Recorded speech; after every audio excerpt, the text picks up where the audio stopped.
Ménil-Saint-Père, vu par l'un de ses enfants chéris, c'est une visite à ne surtout pas manquer demain samedi à 15 h devant la mairie. Ce guide-là connaît particulièrement bien les lieux. J'ai été instituteur ici de 1947 à 1956. Moi j'habitais ici. C'était la porte d'entrée de mon logement ici. La salle de classe était à côté, maintenant elle a disparu puisque c'est la salle des fêtes. Si vous voulez une anecdote plus précise, mon fils est né là. Dans ce temps-là, il n'y avait pas de maternité. Jeune retraité de 85 ans, Jacques Delanoë est un passionné d'histoire, la grande mais aussi les petites, celles qui alimentent en anecdotes sa visite de la ville. Alors les toits qu'on aperçoit là-bas, au fond de ce parc, c'est la ferme natale d'Yvonne Martineau, qui a donné son nom au centre d'éducation bien connu à l'intérieur du village. Le guide passe du temps le nez plongé dans de vieilles archives municipales ou maintenant sur Internet pour décortiquer les monuments de Ménil-Saint-Père.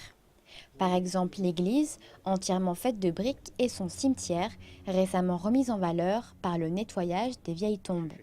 J'attire aussi l'attention sur ces 3 tombes-là, qui sont des tombes de personnages, de notables du village.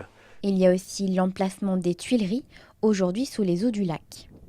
Le but de Jacques Delanoë est surtout de présenter Ménil-Saint-Père telle qu'elle était avant l'apparition de son port, de sa plage ou de son camping.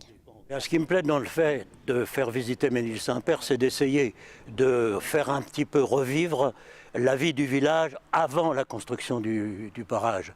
C'est-à-dire la vie telle qu'elle était encore, toute simple, et un village agricole, un village d'élevage, très tranquille encore, qui ne connaissait pas encore l'afflux des touristes. Et en bon ancien instituteur, l'objectif de la visite est aussi pédagogique. C'est pour préserver le patrimoine, pour faire connaître aux jeunes générations la vie telle qu'elle était autrefois et les trésors qui parfois sont ignorés. Il y a des tas de gens qui ignorent tout un tas de choses. Dans la visite de Lusigny, par exemple, que je fais, il y a beaucoup de gens qui ont fait des découvertes alors qu'ils sont habitants de Lusigny depuis toujours. La visite de demain sera la seule de l'année.